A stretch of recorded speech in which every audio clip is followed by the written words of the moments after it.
Hello, all student brothers and sisters in the 11th class.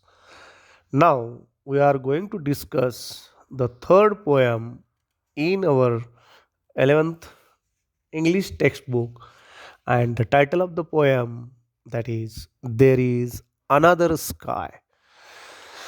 Let us see the introduction of the poem line by line. The poem is written by the famous American poet Emily Dickinson.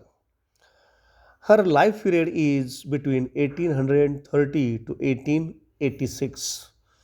She is an American poet of the 19th century. Yes, she is considered as the famous American poet of the 19th century. She lived in a lonely life. She preferred lonely life. एकांत जीवन तिनं पसंत केलं होतं. Most of her poems are motivational and philosophical. Yes, it is mentioned here. Most of her poems are motivational and philosophical. Motivational, inspirational, stimulating, inspiring, motivating, encouraging, म्हणजे प्रेरित करणाऱ्या, उत्साह निर्माण करणाऱ्या, and philosophical also. Philosophical where life wisdom, जीवनाचं ज्ञान, शहाणपण, तत्त्वज्ञान देण्याचा प्रयत्न अशा कवितेतून तिनं केलेला होता. There are they are unique to her era. They are unique. Unique means एकमेव, स्पेशल, समथिंग स्पेशल और different of her era. Era means period. Era means here period, कालावधी. एका विशिष्ट कालावधीमध्ये किंवा तिच्या त्या स्वतःच्या आयुष्याच्या कालावधीमध्ये असणाऱ्या ह्या पोएम्स एका वेगळ्या स्वरूपाच्या फिलॉसॉफिकल वगैरे असल्या कारणानं युनिक म्हटलेलं आहे. एकमेव अद्वितीय, म्हणजे एक तिच्यासारखं दुसरं लेखन कोणी केलेलं नाही अशा अर्थानं. They are unique to her यारा. यारा मीन्स पिरियड, कालावधी. तिच्या कालावधीत त्या युनिक होत्या कविता. And are characterise by simple and short lines. Characterise means specialised. त्याचं स्पेशलायझेशन किंवा वैशिष्ट्य काय होतं? Simple. Poems were very simple to understand by any reader in the world. And of the short lines, छोटे छोटे ओळीचं. Here you will experience in the poem there is another काय. या कवितेमध्ये तुम्हाला त्या लहान ओळी कशा आहेत हे तुम्ही अनुभवालच. She often use slant rhymes and unconventional capitalisation and punctuation. तिनं बऱ्याच वेळेला आपल्या काव्यामध्ये किंवा कवितेमध्ये स्लँट राईम्स.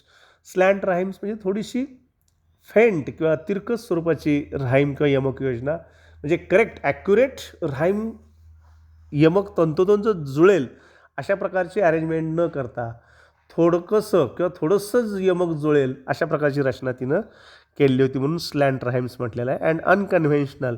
अनकन्व्हेन्शनल म्हणजे अनट्रॅडिशनल, अपारंपरिक किंवा तिच्या स्वतःच्या नवीन स्टाईलनं तिनं लिहिलेलं होतं. कॅपिटलायझेशन, पंक्च्युअलायझेशन. लेखनामध्ये, काव्यामध्ये कॅपिटल लेटरचा वापर तिला वाटेल अशा ठिकाणी तिच्या स्वतःच्या स्टाईलनं ती करायची, आणि पंक्च्युएशनचा सुद्धा, विरामचिन्हांचा. Her poems are psalms and hymns of life in all its shades.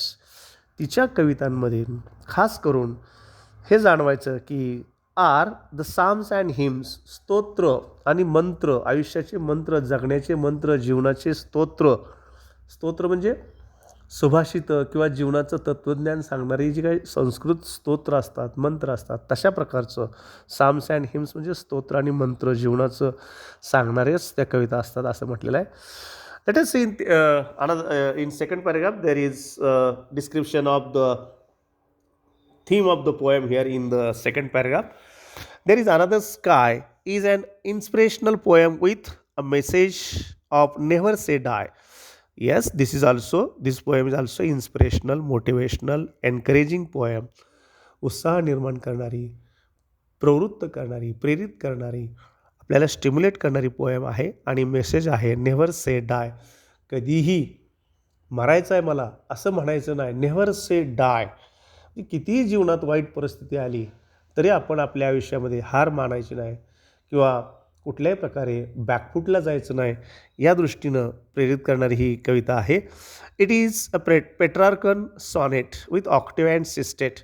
हे एक पेट्रार्कन सॉनेट म्हणजे सुनीत आहे की या सुनीतामध्ये, सुनीत म्हणजे काव्याचा प्रकार की पहिल्या कडव्यामध्ये 8 लाईन्स असतात आणि दुसऱ्या कडव्यामध्ये 6 लाईन असतात.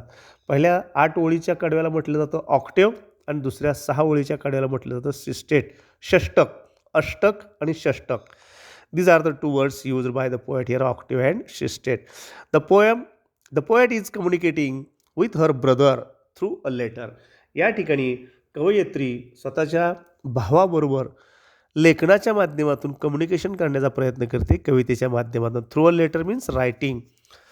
शी encourages her brother not to get depressed under any circumstances.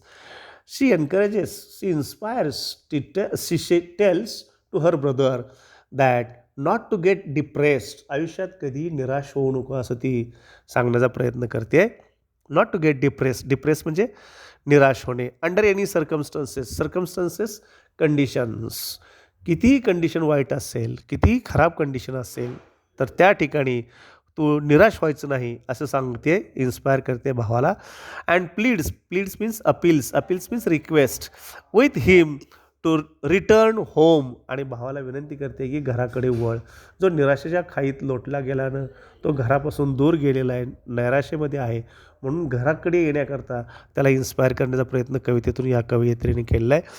Life is full of challenges. She also describes here life is not easy, it's full of challenges. Yes, आयुष्यात चॅलेंजेस असतात आणि असायलाच हवीत. त्याशिवाय आपल्याला आयुष्याचा अर्थ किंवा मिनिंग व्यवस्थित लक्षात येऊ शकणार नाही. One can tackle the challenges. One can tackle means understand, handle in a proper manner the challenges with a positive attitude. Positive attitude, सकारात्मक ॲटिट्यूड म्हणजे दृष्टिकोन बाळगून हाताळण्याकरता चॅलेंजेस असावेत. The poem ends in an optimistic note. आणि ही कविता मात्र एका ऑप्टिमिस्टिक म्हणजे होपफुल आशावादी नोटने, शब्दाने कविता ही संपते.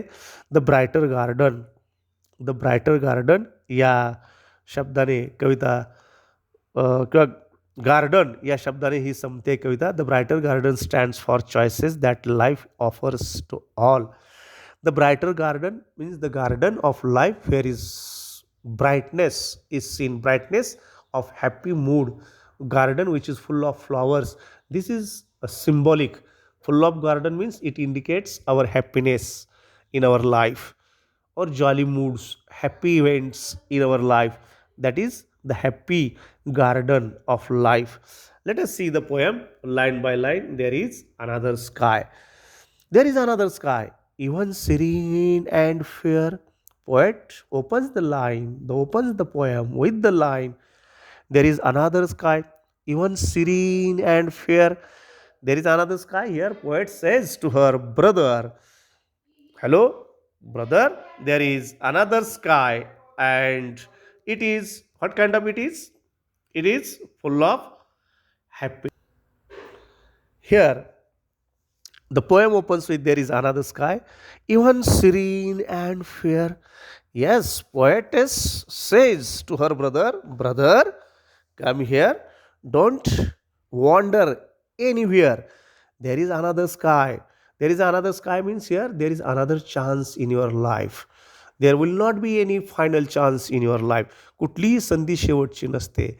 There is another sky means there is another chance. There is another way that you may select.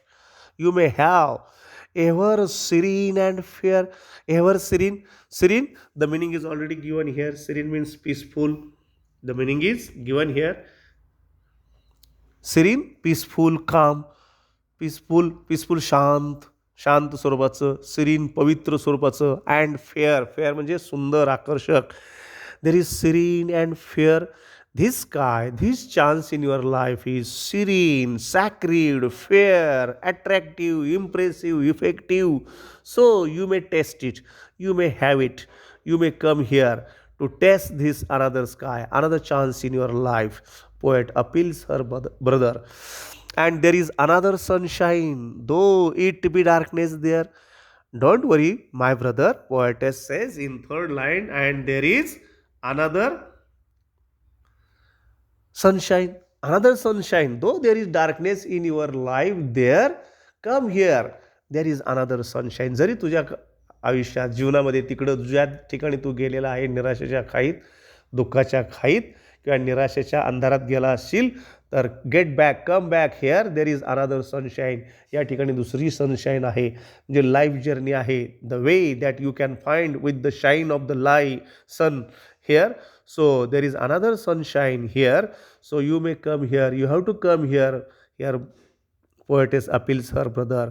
Though it be darkness there, जरी त्या ठिकाणी डार्कनेस असेल, अंधकार असेल तुझ्या जीवनात, you may come here, you can come here, you have to come here.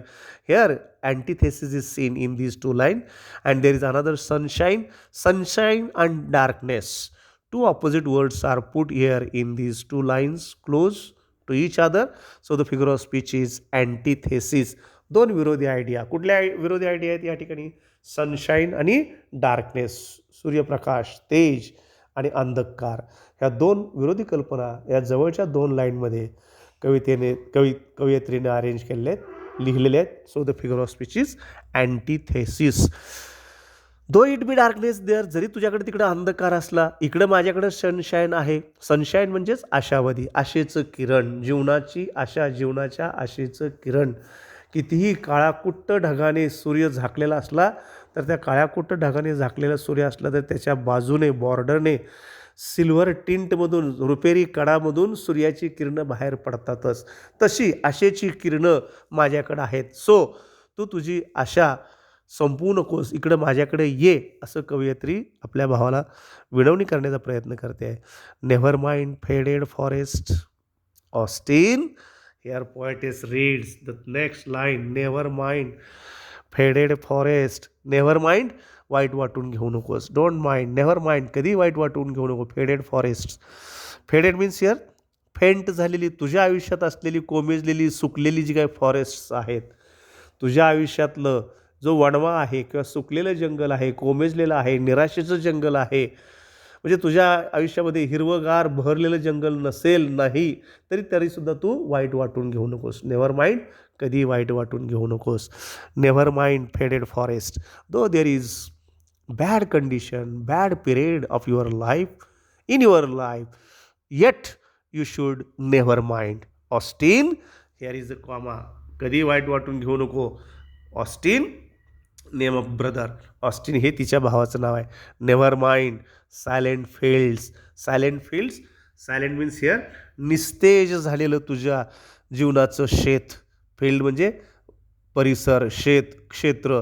जे क्षेत्र तुझ्या जीवनातलं सायलेंट झालेलं आहे तरीसुद्धा तू वाईट वाटून घेऊ नकोस. नेव्हर माइंड सायलेंट फील्ड्स म्हणजेच या ठिकाणी निस्तेज झालेलं, मुके झालेलं, निस्तेज असलेलं, सायलेंट म्हणजे निस्तेज किंवा मुकं झालेलं तुझं क्षेत्र, म्हणजे कुठल्याही प्रकारचा आवाज नाही, कुठल्याही प्रकारची आशा किंवा बहर नाही तुझ्या आयुष्यात, तरीसुद्धा तू वाईट वाटून घेऊ नको, असं कवयित्री सांगते. And again in the next line there poet says that here is a little forest. इथं माझ्याकडे ये, जरी छोटंसं असलं माझं विश्व, तू माझ्याकडं आलास, आपल्या घरी आलास, हे छोटंसं विश्व, छोटंसं घर. Here is a little forest whose leaf is evergreen, की ज्याचं पान एव्हरग्रीन, सदाहरित आहे. एव्हरग्रीन म्हणजे सदाहरित, सदा बहरलेला आहे.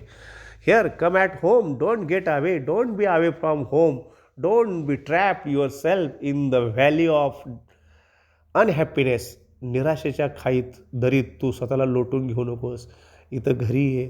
दो it's a small house, though it's a small garden, though it's a small forest, little forest, हे घर छोटंसं जरी असलं तरीसुद्धा हुज लीफ इज एव्हरग्रीन, की ज्याचं पान सदाहरित आहे, जे घर सदाहरित आहे, म्हणजे या ठिकाणी it is ever happy. Ever happy म्हणजे सदा आनंदानं भरलेलं हे घर आहे. So you have to come here, you have to get back to home. Here is the end of first octave. Octave म्हणजे अष्टक. या ठिकाणी पहिलं अष्टक संपतं. What is the message in next state that we have to see, we have to read here. Here is a brighter garden where not a frost has been. Here again poet says to her brother, here is a brighter garden. Look, here I have brighter garden. Brighter garden means here my life, our house, our family is full of happiness. Brighter, अधिक bright आहे. तेजस्वी आहे. आपली garden, आपलं घर, घराची बगीचा किंवा घरातलं वातावरण, घरचं आनंदी वातावरण हे कसं आहे, अधिक ब्राईट आहे. तू जे सिलेक्ट केलेलं आहे, निवडलेलं तुझं जे जग आहे, त्याच्यापेक्षा ह्या ठिकाणी कवयित्री कंपॅरिझन करते आहे. Here this life, our home, life in our home is brighter than your garden.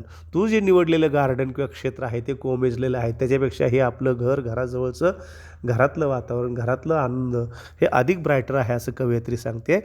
Here is a brighter garden where not a frost has been, where not a frost has been. Frost म्हणजे here the meaning is already given here in glossary. Frost means when temperature is below 0 degrees Celsius, a thin layer of ice forms on the ground and other surfaces. Frost म्हणजे defrost. Frost म्हणजेच 0 degree सेल्सिअसला येणे, सगळं गोठणे. Frost म्हणजे गोठणे. म्हणजे या ठिकाणी where not a frost has been, या ठिकाणी वातावरण गोठलेलं नाही. Means free atmosphere is here, not contracted atmosphere here, not frozen atmosphere here. Here is brighter atmosphere. So you have to come home, come in our own garden. This garden is brighter. आपले घर म्हणजेच एक garden आहे की जी अधिक brighter आहे आणि इथलं वातावरण फ्रॉस्ट किंवा गोठलेलं नाही, संकुचित झालेलं नाही, फ्रोझन झालेलं नाही असं कवयित्री सांगते. Where not a frost has been, की या ठिकाणचं वातावरण गोठलेलं नाही, फ्रोझन झालेलं नाही. इन इट्स अनफेडिंग फ्लॉवर्स, बघा, in its unfading flowers. Unfading means here, fading म्हणजे कोमेजणे, अनफेडिंग त्याच्या विरोधात. अनफेडिंग म्हणजे बहरलेली, फुललेली, बहार आलेली. फ्लॉवर्ड, फ्लॉवर्ड भरलेलं, fully, lot of flowers in the garden. In its garden, in our garden और in our home, all flowers in our home garden are flowered, बहरलेले आहेत. अनफेडिंग, बहरलेले आहेत. फ्रेश, ताजी ताजी फुलं उमललेली आहेत इथं घराच्या बागेमध्ये, म्हणजे घरच्या वातावरणामध्ये ही सगळी फुलं उमललेली आहेत. इथलं वातावरण सकारात्मक आहे.